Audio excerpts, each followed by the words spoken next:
Hello students, welcome to my YouTube channel easy accounting.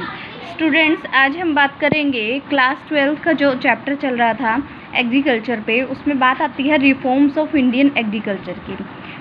Students, ये जो topic है reform of Indian agriculture बहुत ही important topic है और इसमें कम से कम 4 से 5 नंबर का क्वेश्चन कंफर्म बनेगा ही बनेगा। इसके अंदर जो है आपका जो है 3 पार्ट्स दिए हुए हैं इंडियन एग्रीकल्चर के जो रिफॉर्म्स है उसमें कौन कौन सा है। एक तो टेक्निकल रिफॉर्म्स है, टेक्निकल रिफॉर्म जिसके अंदर ग्रीन रिवोल्यूशन आता है आपका। एक आता है इसमें इंस्टीट्यूशनल रिफॉर्म यानी कि लैंड रिफॉर्म भी इसको बोलते हैं, और एक आता है जनरल रिफॉर्म। तो स्टूडेंट्स, इसमें जो है ये आपका land reform and technical reform जो है ये मोस्ट इम्पॉर्टेंट टॉपिक है। इनके जैसे 2 पॉइंट्स दे दिए, 3 पॉइंट्स दे दिए, क्वेश्चन पूछ लिया, पार्ट्स बना दिए, ए पार्ट और बी पार्ट करके क्वेश्चन पूछ लिया। इस तरह के क्वेश्चंस इसमें कन्फर्म आएंगे ही आएंगे आपके, ठीक है। तो इसमें देखते हैं हम। सबसे पहले मैं आपको यहाँ पर जो है एक एक रिफॉर्म को अच्छे से करवाऊंगी ताकि वीडियो बड़ा भी ना हो और आपको परेशानी भी ना हो समझने में, आपको इजी भी लगे, समझना आसान लगे और आपको प्रॉब्लम ना आए। मतलब इस तरह से आपको करवाया जाएगा, ठीक है। वीडियो छोटी होगी लेकिन अच्छी होगी, समझने में ईजी होगी, आप अच्छे से समझ सकते हो। आज हम सिर्फ एक रिफॉर्म की बात करेंगे, इंस्टीट्यूशनल रिफॉर्म या लैंड रिफॉर्म की। लैंड रिफॉर्म जो है स्टूडेंट्स, इसको इंस्टीट्यूशनल रिफॉर्म भी बोलते हैं। इसका नाम से ही पता चल रहा है, लैंड का मतलब ज़मीन। ये जो रिफॉर्म है ये सिर्फ और सिर्फ किससे जुड़ा हुआ है? ज़मीन से, यानी ज़मीन से जुड़ी हुई बातें एग्रीकल्चर से रिलेट कि उस समय क्या क्या हुई थी, ये हमें यहाँ पर बतानी है। तो यहाँ पर सबसे पहला जो पॉइंट आता है इसका वो आता है एबोलिशन ऑफ इंटरमीडिएटर्स। जैसे कि नाम से ही पता चल रहा है कि जितने भी इंटरमीडिएटर थे उनको ख़त्म कर दिया गया उस समय। जैसे क्या था वहाँ पर उस समय ज़मींदारी सिस्टम था। मैंने अपने पहले वाली वीडियो में भी बताया है कि ज़मींदारी सिस्टम होता था, काम करने वाला कोई और है ज़मीन पर और उसमें जो अर्निंग लेने वाला कोई और है, फिर गवर्नमेंट तक पहुँचाने वाला जो मीडिएटर था वो गवर्नमेंट तक पहुँचाने वाला दूसरा पर्सन होता था। यानी एक ज़मींदार होता था जो जिसकी ज़मीन पर किसान काम करता था, तो काम तो कोई और कर रहा है, टिलर्स होते थे काम करने के लिए। अब वो ज़मींदार उन टिलर्स से मनचाहा दाम वसूल करता था और साथ में फिर उसको गवर्नमेंट को पे करता था। गवर्नमेंट को पे करते समय उसका एक फ़िक्स अमाउंट होता था या फिक्स जो है रेंट होता था।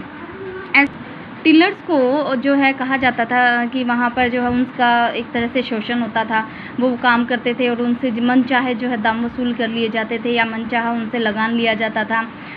फिर क्या हुआ कि जब रिफॉर्म्स बने तो मतलब इसमें क्या आता है आपका कि ज़मींदारी सिस्टम है जो उसको ख़त्म कर दिया गया, समाप्त कर दिया गया। जो गवर्नमेंट है उससे डायरेक्ट कनेक्शन कर दिया गया और जो है काम करने वाले लोगों को वहाँ ज़मीन का जो है मालिक बना दिया गया। इस तरह का सिस्टम वहाँ स्टार्ट हो गया था। सेकंड इसमें आता है वो आता है सीलिंग ऑन लैंड होल्डिंग। अब इसमें क्या आता है कि जो पर इसमें ये देखा जाता है कि जो पर पर्सन लैंड है वो कितनी होनी चाहिए, यानी एक आदमी को कितनी ज़मीन मिलनी चाहिए। कम से कम इतनी ज़मीन तो उसे मिलेगी, जैसे एक फिक्स कर दिया कि इतनी ज़मीन एक आदमी को मिलेगी, तो कम से कम इतनी ज़मीन तो दी जाएगी ही जाएगी। ये जो है सीलिंग ऑन लैंड होल्डिंग में कंफर्म कर दिया गया। फिर था इसके बाद consolidation of holding. Consolidation of holding का मतलब क्या था कि जो ज़मीन थी ना, जब आज़ादी हुई उस समय क्या था, ज़मीन छोटे छोटे टुकड़ों में बटी हुई थी।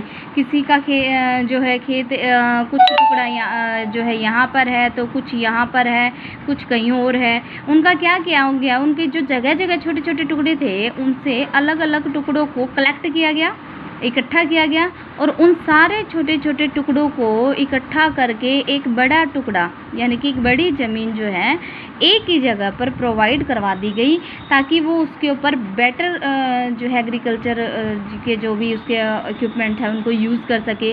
जैसे एक छोटा टुकड़ा है तो उसके अंदर ट्रैक्टर चलाना पॉसिबल नहीं था, सिर्फ खड़ा हो पा रहा है, चल नहीं पा रहा था। अब क्या किया, उसके उन सारे छोटे छोटे टुकड़ों को हटा करके उसे एक सीधा बड़ा ज़मीन का टुकड़ा दिया जिसमें वो ईज़िली ट्रैक्टर भी चला सकता है, सारे अपने काम भी कर सकता है और भी जो वो टेक्निकल चीज़ें यूज़ करना चाहता है तो वो सारी चीज़ें यूज़ कर सकता है। ये उसके लिए बहुत ही फ़ायदेमंद हो गया एक किसान के लिए। तो कंसोलिडेशन जो है ज़मीन का कर दिया गया वहाँ पर। फिर आता है इसमें लास्ट जो पॉइंट है वो आता है कोऑपरेटिव फार्मिंग। क्या किया गया यहाँ पर, फार्मिंग को जो है कोऑपरेटिव बना दिया। कोऑपरेटिव का मतलब क्या है यहाँ पर कि मिलजुल कर खेती करना, यानी फार्मिंग जो है वो किसान जो है वो मिलजुल कर काम करने लग गए, उसको बढ़ावा दिया गया। गवर्नमेंट ने उसे बढ़ावा दिया कि मिलजुल कर काम करो, मिलजुल कर खेती करो, एक फार्मिंग को जो है कोऑपरेटिव वे में लेके आओ।